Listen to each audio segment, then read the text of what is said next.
The cell was small, made of stone and steel. The air inside was damp and heavy. A single light flickered above, throwing shadows across the floor. In the corner sat a woman, thin and silent. Her hands were bound in metal cuffs, her clothes torn and dirty. She did not cry. She did not shout. She only stared at the wall with eyes that refused to close. Her name was not spoken anymore. To the guards, she was simply the liar. Long ago, she had shouted warnings about danger. She had claimed that a great machine was broken and would soon bring death. No one had believed her. The council said she lied to spread fear. For that, they cut out her tongue. Now she lived in silence. When the guards walked past her cell, they did not look at her for long. Some laughed, calling her a traitor. Others looked away quickly, afraid of her empty mouth. Whispers spread in the prison halls. They said she had cursed her own people. They said her lies had killed thousands, but her eyes told a different story. Her eyes burned with a truth that no one wanted to hear. The day was long. The cell was colder than usual. She sat with her knees pulled close, her body weak but her mind sharp. She remembered the reactor, the sound it made before the explosion. She remembered the strange signal hidden deep in the machine's hum. She had heard it, she had warned them, but they laughed. And then the city burned. Now she was here, waiting. The guards were talking outside her cell. She could hear their voices through the cracks in the door. "Execution tomorrow," one of them said. "Finally," the other replied. "She deserves it. No more cursed eyes staring at us." The woman closed her eyes for a moment. She did not fear death. She had already lost everything. Her voice, her name, her people's trust. What hurt her most was that the truth would die with her. No one would ever know. Hours passed. The halls grew quiet. She thought she was alone. Then the sound of heavy boots echoed against the stone. The steps were slower, not sharp like a soldier's march. Someone new was coming. The door to the prison creaked open. A man walked in wearing a rough jacket covered with oil stains. His hands were scarred, his face tired. He was not a guard. He was not a soldier. He looked out of place in the prison like a man who belonged in a workshop, not a cell block. He glanced at the guards. "I'm here for the power lines," he said. His voice was calm, almost bored. "Power's been unstable again." The guards grunted and waved him inside. They didn't care. To them, he was just a mechanic. The man carried a small tool bag. He crouched near the wall outside her cell, pretending to check the wires. His hands worked slowly, but his eyes kept flicking toward the prisoner. The woman noticed. She did not move, but her gaze locked on him. There was something different in his eyes. He wasn't looking at her with hate or fear or disgust. He was looking with curiosity. He finished tightening a bolt and spoke softly, almost a whisper. "So it's true," he said. "They cut out your tongue." The woman did not answer. She couldn't, but her stare was sharp, a blade of silent fire. He sighed and leaned closer to the bars. "They say you lied. They say your lies killed thousands." For a moment his words echoed in the cell. Then he tilted his head, studying her. "But you don't look like a liar to me." Her heart beat faster. No one had ever said that before, not since the day of the disaster. The mechanic's voice dropped lower so the guards wouldn't hear. "I've seen the reactor logs. Something doesn't add up. If you lied, why did the numbers prove you were right?" The woman's hands trembled in their cuffs. She wanted to scream, to tell him everything, but she had no tongue. Instead, she slammed her palms against the floor over and over. Her eyes filled with desperate fire. The mechanic nodded slowly. "I thought so," he whispered. A guard's voice rang down the hall. "Hey, you done yet, mechanic?" The man straightened quickly, picking up his bag. "Almost," he called back. He gave the woman one last look, a look that said, "I know." Then he turned and walked away. The woman's chest heaved. For the first time in years, hope flickered inside her broken body. Someone had seen the truth. Someone believed. In the silence of the cell, she pressed her forehead against the cold steel bars. Her time was short. Execution waited at dawn. But now, for the first time since they cut out her tongue, she was not alone. And somewhere deep inside the prison walls, the truth began to wake. Jonas Cade was not a soldier. He had never worn a uniform or carried a weapon. He was a mechanic, one of the many humans scattered across alien colonies fixing machines no one else wanted to touch. His hands smelled of oil and metal. His jacket was always patched and dirty. If he was noticed at all, it was usually when something broke. But Jonas noticed things. It was why he survived in places where humans were still treated as newcomers, sometimes even as pests. He knew when to keep his head down, when to nod quietly and when to look away. But he also knew when something felt wrong, and the prison felt very, very wrong. That day when he entered with his tool bag, he told the guards he was there to check the power lines. That was partly true. The prison lights had been flickering for weeks, but Jonas already knew he wanted to see her. He had heard the whispers, the tongueless liar, the cursed woman, the one whose voice had killed thousands. The guards joked about her after long shifts, but Jonas listened to the details they didn't realize they gave away. The reactor she warned about, the strange signal, the unexplained collapse. Jonas had been a mechanic long enough to know that machines did not lie. People did. When he saw her for the first time chained in the shadows of her cell, he felt a strange chill. Her body looked broken, but her eyes were sharp, alive, burning with something he couldn't name. He had seen hopeless prisoners before. This woman was not hopeless. She was waiting. That night, Jonas couldn't sleep. The colony's air vents hummed above his bed in the workers' quarters, but his mind replayed her stare. He thought of the reactor logs he had stolen glimpses of while repairing nearby systems. Numbers didn't lie. The data showed anomalies exactly where she had pointed years ago. If she had been right, then why was she punished? Why was her tongue cut out? By morning, Jonas made a choice. He would return to the prison, not as a mechanic on a job, but as a man searching for answers. The next day, he walked back into the stone halls, tool bag slung over his shoulder. The guards were lazy, yawning after a long night. They barely looked at him. He kept his head down, moving with the slow confidence of someone who belonged. When he reached her cell, he crouched again, pretending to check wires. He kept his back to the guards, his voice low. "You warned them about the reactor," he whispered. "Didn't you?" The woman's head lifted. Her hair fell across her face, but her eyes locked on his. "You saw it before anyone else," Jonas continued. "You tried to stop it." Her hands clenched in the cuffs. She couldn't speak, but her body shook with the weight of what she wanted to say. She slammed her fist once against the stone floor. The sound echoed like a drumbeat of rage. Jonas exhaled slowly. "I knew it," he said. "The logs match. You weren't lying." The woman leaned forward, straining against her chains, desperate for him to understand more. She scratched at the floor with her nails until blood showed. The marks formed rough shapes, jagged lines like signals or waves. Jonas studied them, his mind racing. They weren't random. She was trying to show him something. "The signal?" he guessed, her eyes widened. She nodded violently. Jonas's chest tightened. He had seen it too, hidden deep in the reactor data, a pattern that didn't belong. A rhythm, almost like a message buried in the machine's hum. He had dismissed it as noise, but she had seen it for what it was. He leaned closer, lowering his voice until it was barely a breath. "They punished you because you found it, didn't they? Someone wanted you silenced." Her gaze turned sharp, filled with both fury and pain. She nodded once. The sound of boots echoed down the corridor. Jonas stood quickly, pretending to twist a loose wire. A guard strolled past, eyeing him with mild suspicion. "You still here, human?" The guard growled. "Yeah," Jonas muttered. "Your circuits are a mess. Be glad someone's fixing them." The guard grunted and walked on. Jonas's heart thudded against his ribs. He waited until the guard was gone before whispering again. "They plan to kill you tomorrow," he said softly. "But if what you know is true, then this colony isn't safe. None of us are." Her body shook, not with fear but with urgency. She pressed her forehead against the bars, eyes burning into his. Jonas swallowed hard. He had always kept out of trouble. He fixed things, he didn't fight wars. But now trouble had found him. He could walk away, forget this silent prisoner and go back to fixing machines. Or he could do what no one else dared. Believe her. He looked at her one last time before packing his tools. "I'll be back," he whispered. She closed her eyes, a tear sliding down her cheek. For years she had been nothing but a liar, a cursed tongue torn from her mouth. Now for the first time someone believed. And in that belief a new danger began to grow. Jonas Cade sat alone in the dim light of the workshop. Around him old machines hissed and clanked, gears turning slow and tired.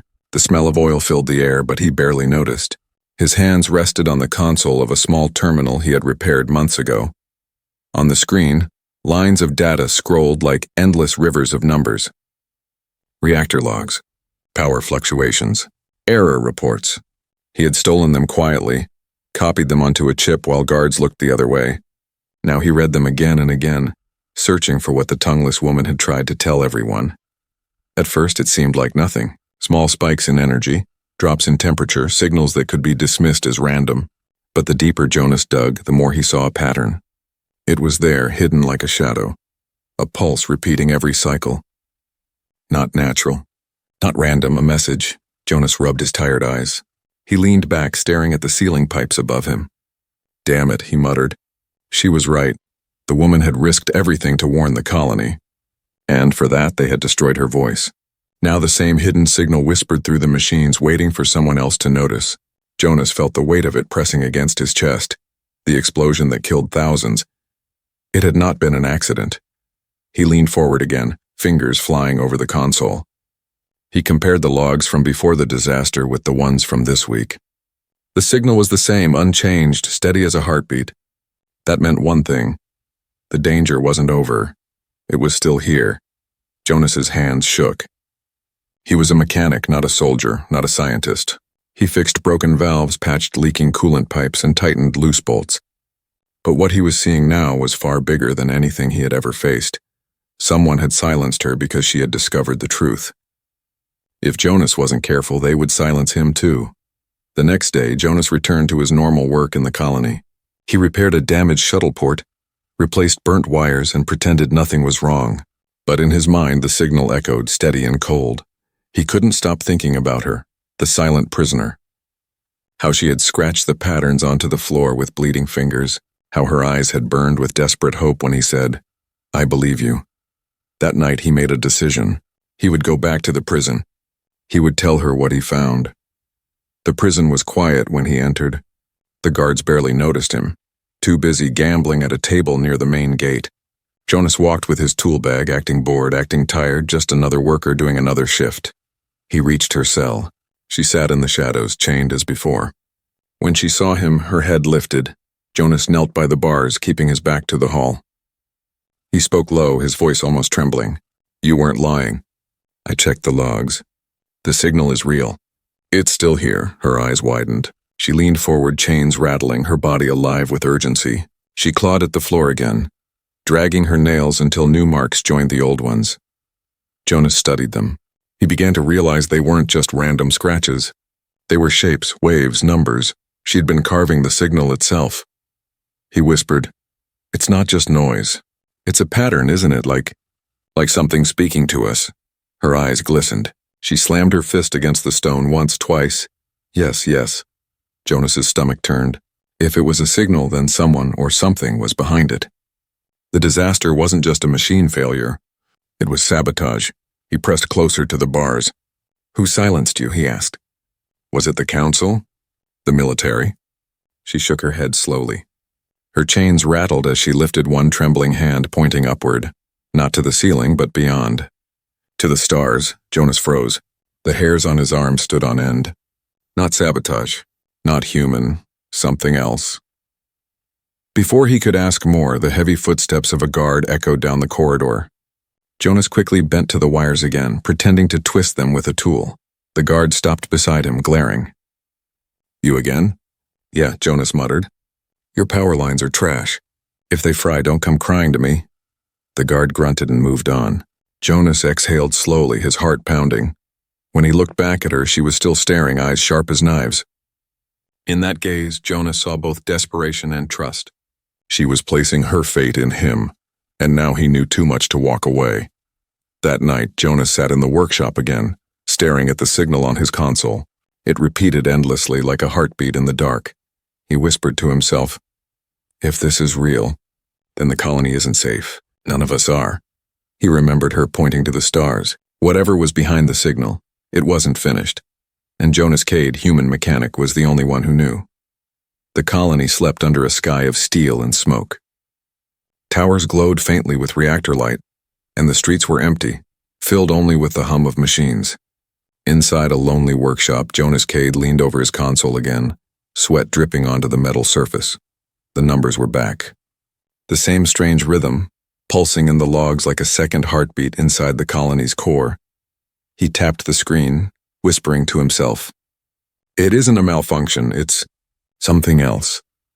Jonas had been repairing machines since he was a boy, but this was different. These weren't normal errors. They were signals, steady, repeating, deliberate. It was like someone was whispering through the wires. He remembered the woman's eyes when she scratched the patterns into the floor, the way she pointed toward the stars. She wasn't just warning about broken reactors. She was warning about something greater, something hidden. Jonas opened another file. It was a recording from years ago, before the disaster. Engineers had logged complaints, faint hums, strange surges, odd shifts in temperature. At the time, they dismissed it. Machines made noises all the time, but Jonas listened differently. He slowed the recording. The hum stretched into a long, low pulse. Then another. Then another. He counted the seconds between them. Perfectly even. It wasn't random. Jonas sat back, cold creeping over his skin. Machines didn't hum in perfect rhythm unless someone made them. He thought of her again, sitting silent in her cell, her mouth torn of its voice. They called her a liar, but she hadn't lied. She had heard, and if she had heard it, then maybe others had too. But why had no one spoken up? Why had no one else believed? Jonas's mind formed the only answer that made sense.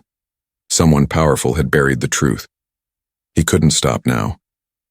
He copied the patterns onto a small slate and began to map them. His fingers traced each wave, each line. Slowly, an image began to form. Not words, not pictures, but a code. A repeating signature. The more he studied it, the more it looked alive. Jonas whispered again. "What are you?" The door of the workshop creaked open. Jonas jumped, slamming the console dark.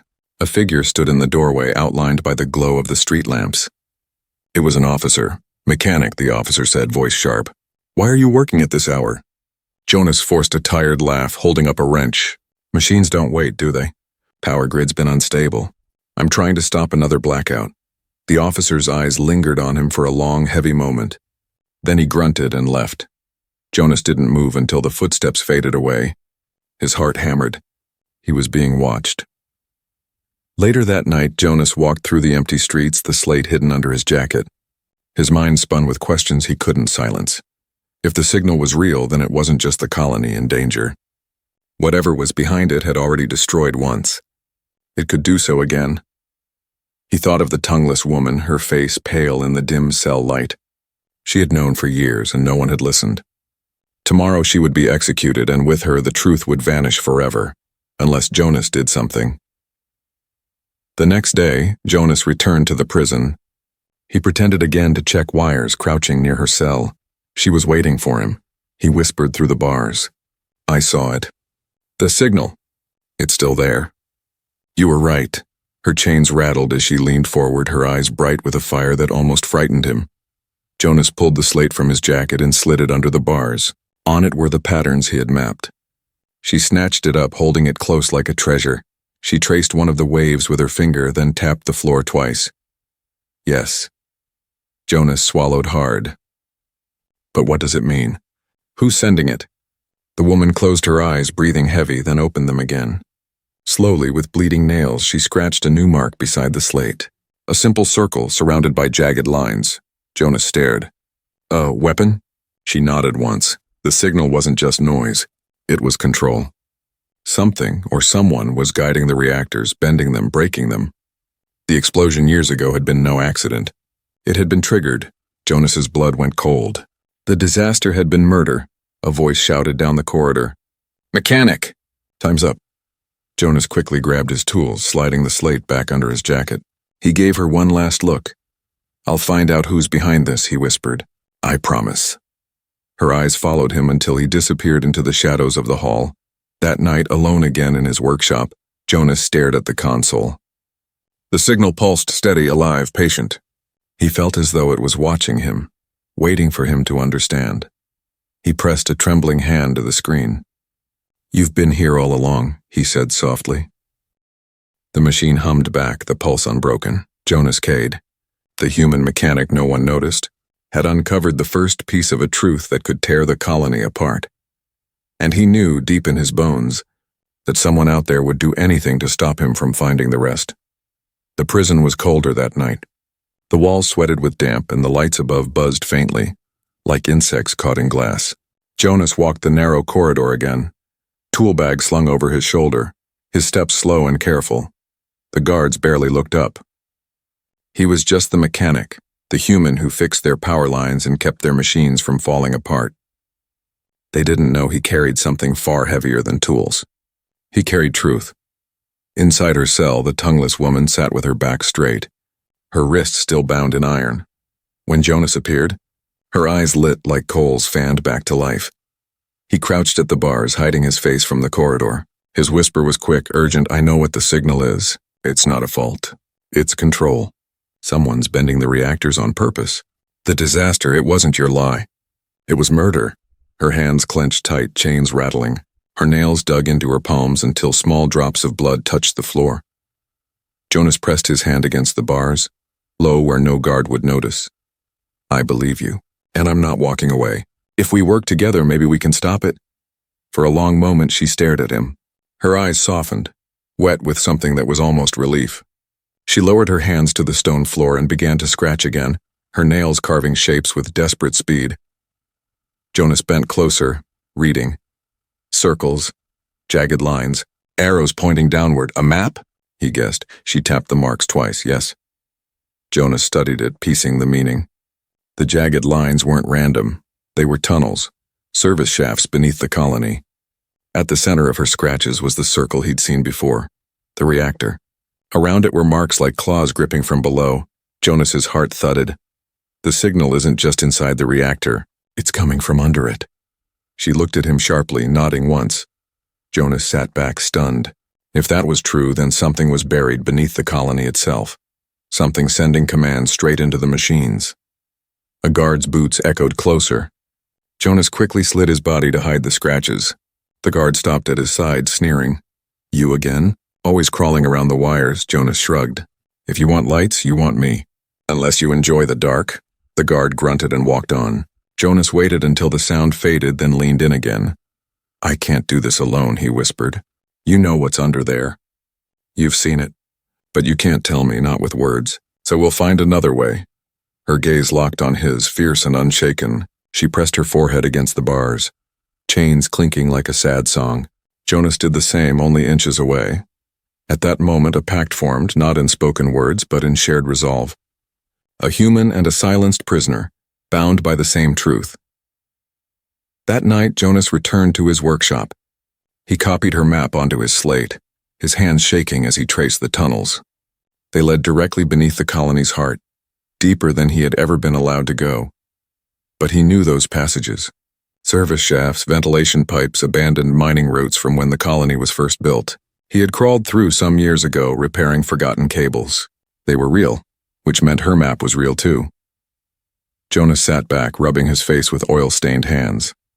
He had spent his whole life fixing broken things, but this was different.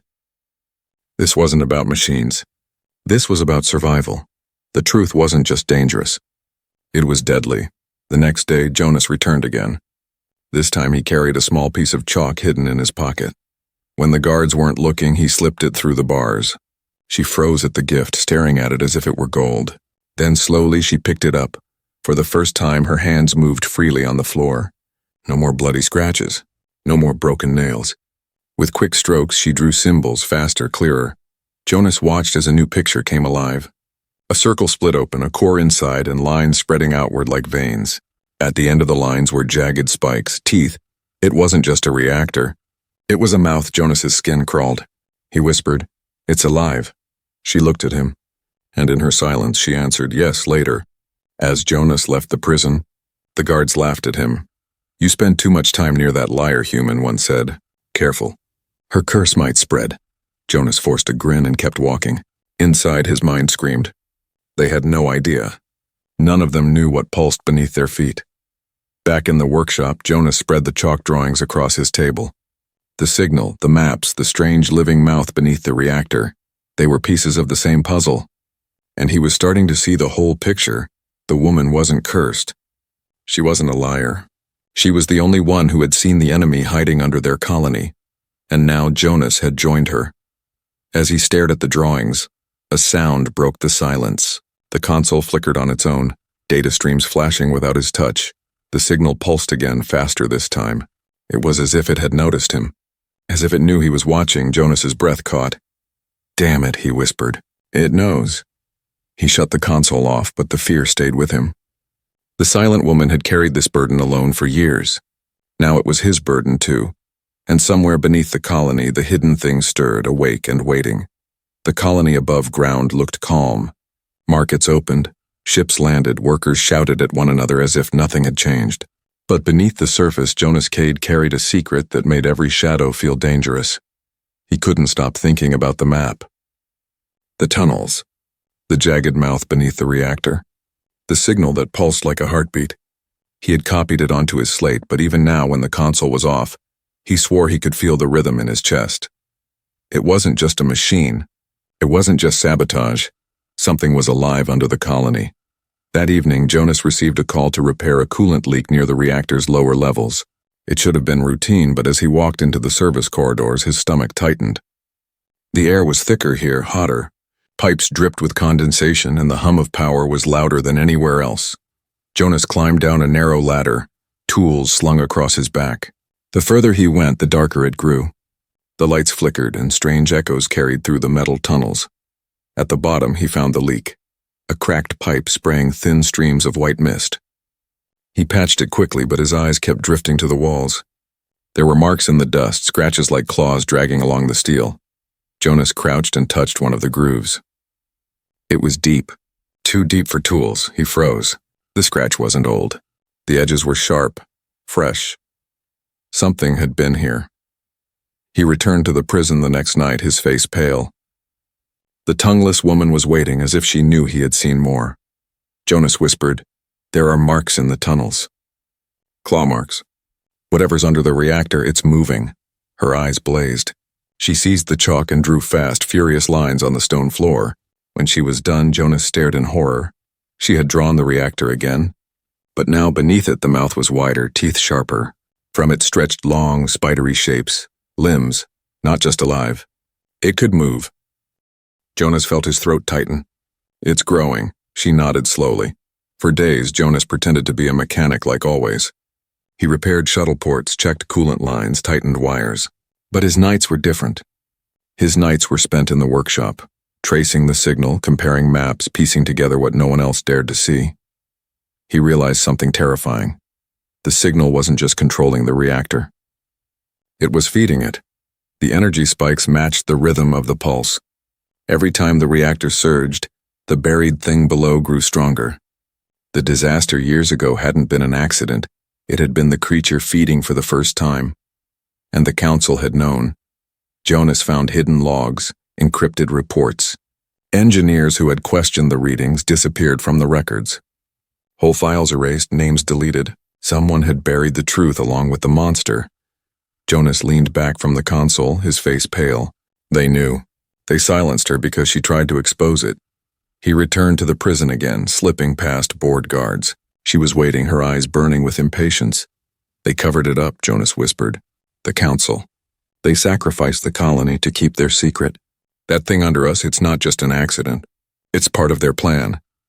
The woman shook her head violently, slamming her chains against the bars. She scratched a new symbol with the chalk. Not a mouth, not a limb. An eye. Jonas stared. "It's watching?"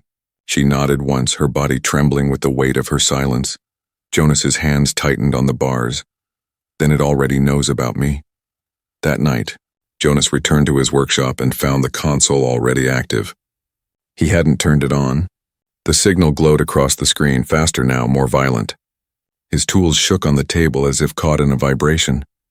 The slate beside the console lit up too, even though it had no power source. The map flickered, lines glowing faintly. Jonas backed away, heart pounding. No, this isn't possible. The hum grew louder until it filled the room. It wasn't just data anymore. It was a voice, a low, steady whisper inside his skull. "We see you." Jonas slammed the console off, ripping wires from the wall. The room fell silent, but the words still echoed in his head. The next day, soldiers swarmed the streets. The council announced that the prisoner, the tongueless liar, would be executed at dawn. Crowds gathered, some cheering, others uneasy. The guards spread rumors that she was cursed, dangerous, unworthy of life. Jonas walked among them, silent, his mind racing. He knew why they wanted her gone. She wasn't cursed, she was proof. If she lived, the truth lived too. He looked up at the prison tower, cold and dark against the sky. Inside, she waited for death. But Jonas couldn't let it happen. He had seen the marks in the tunnels. He had felt the signal inside his skull. He knew the truth now. The hidden enemy wasn't just under the colony, it was inside it, feeding, watching, waiting to rise. And if he did nothing, the whole colony would burn again. Jonas tightened his grip on the tool bag. For the first time in his life, a simple mechanic carried more than tools. He carried a choice. Dawn broke across the colony, but the light felt weak, swallowed by clouds of smoke from the reactors. The streets were already full of people, all heading toward the prison square. An execution always drew a crowd. The tongueless woman was dragged from her cell, chains rattling. Her steps were slow but steady. She did not fight. She did not cry. Her silence was heavier than any scream. Guards pushed her toward the platform where a steel blade waited to end her life. From the edge of the crowd, Jonas Cade watched. His hands shook as he clutched his tool bag. He wasn't a soldier. He wasn't a hero. He was a mechanic. But he knew the truth. And if she died, that truth would die too.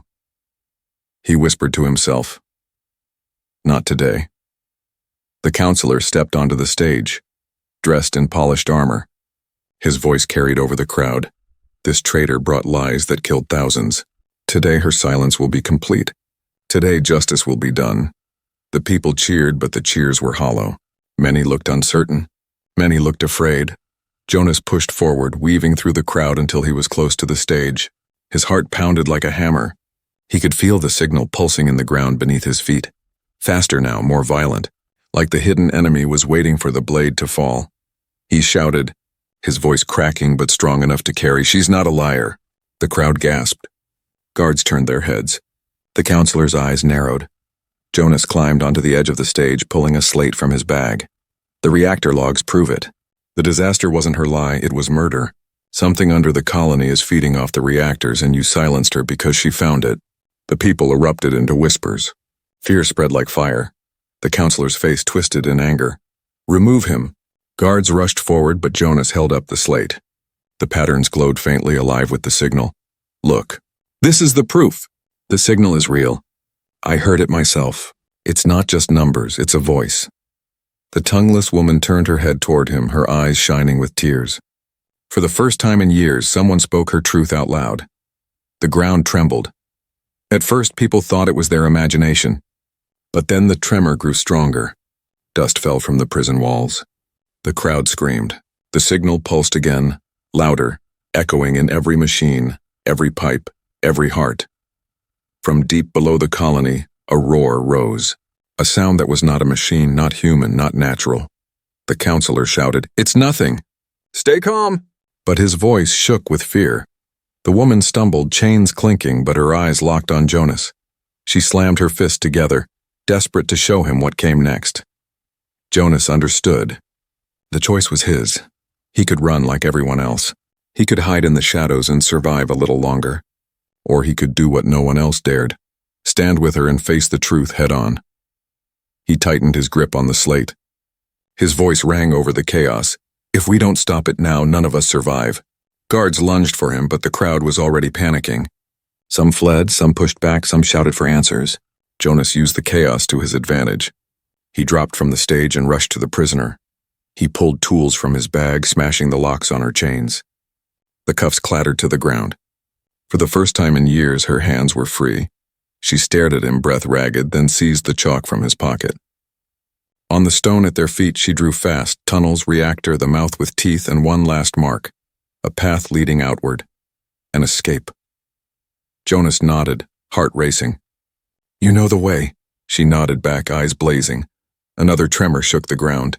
Screams filled the air as cracks split the streets. Machines sparked, lights shattered. The hidden enemy was waking. The council shouted orders, but no one listened. Soldiers dropped weapons. People trampled each other, and the prison itself groaned as if the walls would fall. Jonas grabbed the woman's arm. "Let's go!"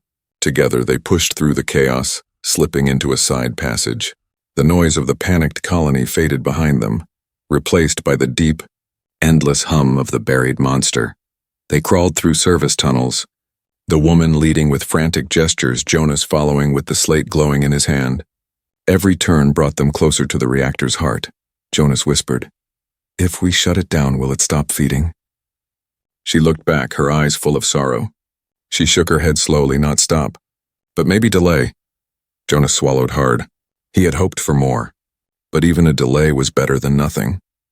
At the tunnel's end, the reactor glowed ahead, massive and alive. The hum of the signal rattled through the steel floor. Jonas felt it in his bones, a rhythm that whispered, "We see you." "We are coming." The woman pressed the chalk into his hand. Her gaze told him what she couldn't say. "You must choose now." Jonas stared at the glowing core. He was just a mechanic, but maybe that was enough. He whispered, "If humans are good at anything, it's fixing broken things." Then, with steady hands, he opened his tool bag and began. The woman stood beside him, eyes sharp, watching the shadows tremble. The hidden enemy stirred beneath their feet, but for the first time they faced it together. The fate of the colony, maybe the fate of more, rested in the hands of one human mechanic and one silenced truth.